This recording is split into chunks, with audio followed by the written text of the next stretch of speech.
ये basically inflammation होती है जिसके रिजल्ट में रीनल डिसफंक्शन हो जाता है, यानी कि जो हमारे किडनीज हैं उनकी जो फंक्शनिंग है वो डिस्टर्ब हो जाती है, और ये कुछ दिनों से लेकर कुछ हफ्तों तक चलती है, और कभी तो ये रिजॉल्व कर जाती है अगर ज्यादा सीवियर ना हो, और कभी नहीं भी रिजॉल्व करती।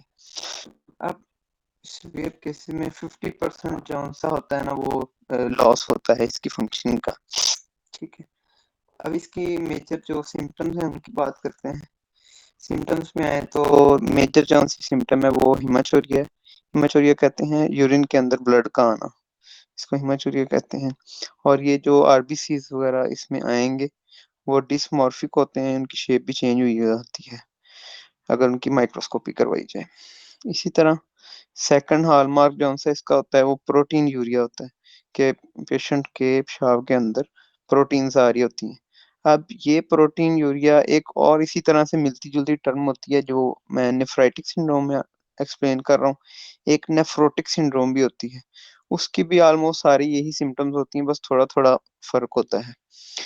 तो ये जो प्रोटीन यूरिया है ये इसमें 3 ग्राम पर डे से कम होता है यूरिन के अंदर आ रहा, जबकि नेफ्रोटिक सिंड्रोम में ये 3 ग्राम से ज्यादा आ रही होती है प्रोटीन उसके यूरिन के अंदर पेशेंट की। नेक्स्ट बात करते हैं, रीनल इम्पेयरमेंट होती है, यही इनके फंक्शन डिस्टर्ब हो रही होती है किडनीज की, जिसके रिजल्ट में यूरिया वगैरह बढ़ जाते हैं। इसके अलावा वैसे जो जनरल यूरिन पास करने की हैबिट होती है वो भी डिस्टर्ब होती है, ओलिगोयूरिया जिसको कहते हैं।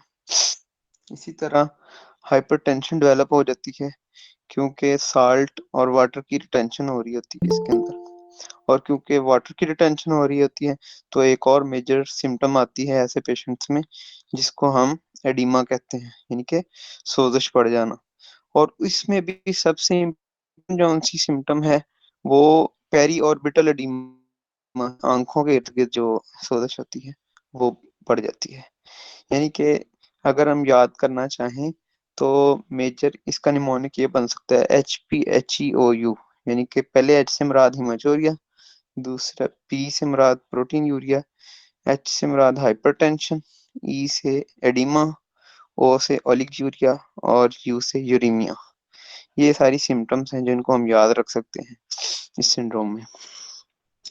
नेक्स्ट कुछ ऐसी डिजीजेस भी हैं जिनके साथ इसका डिफरेंशियल डायग्नोसिस बन सकता है, इनके उनके अंदर भी ये सिम्टम्स आती हैं, लेकिन वो आप फर्दर उनको रूल आउट करते जाएंगे। जिस तरह पोस्ट स्ट्रेप्टोकोकल ग्लोमेरुलोनेफ्राइटिस में भी इस तरह की सिम्टम्स आती हैं, आईजीए नेफ्रोपैथी है, इसी तरह वेजनर सिंड्रोम है, गुड पास्चर सिंड्रोम है।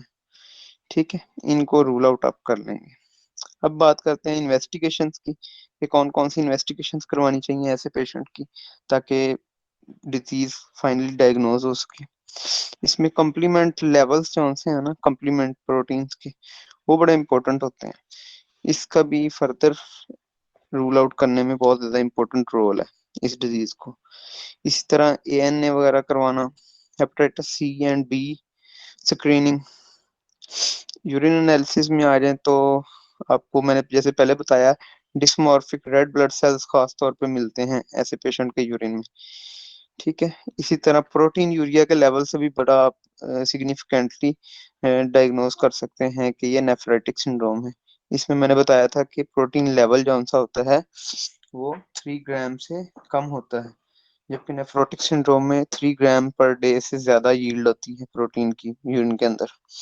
और अगर कुछ पेशेंट्स में रिक्वायर हो तो आप रीनल बायोप्सी की तरफ भी जा सकते हैं। ठीक है, लास्टली हम बात करते हैं इसमें ट्रीटमेंट की।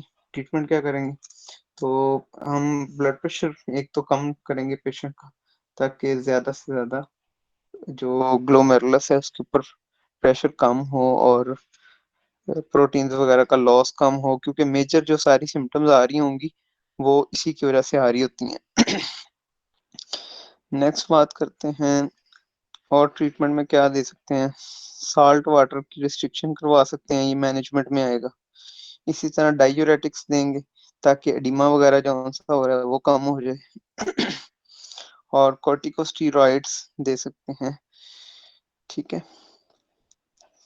तो यही थी आज की नेफ्राइटिक सिंड्रोम। नेक्स्ट इंशाल्लाह हम डिस्कस करेंगे नेफ्रोटिक सिंड्रोम, जो इससे काफ़ी मिलती-जुलती है, लेकिन थोड़ी-सी सीवियर कंडीशंस होती हैं उसके अंदर।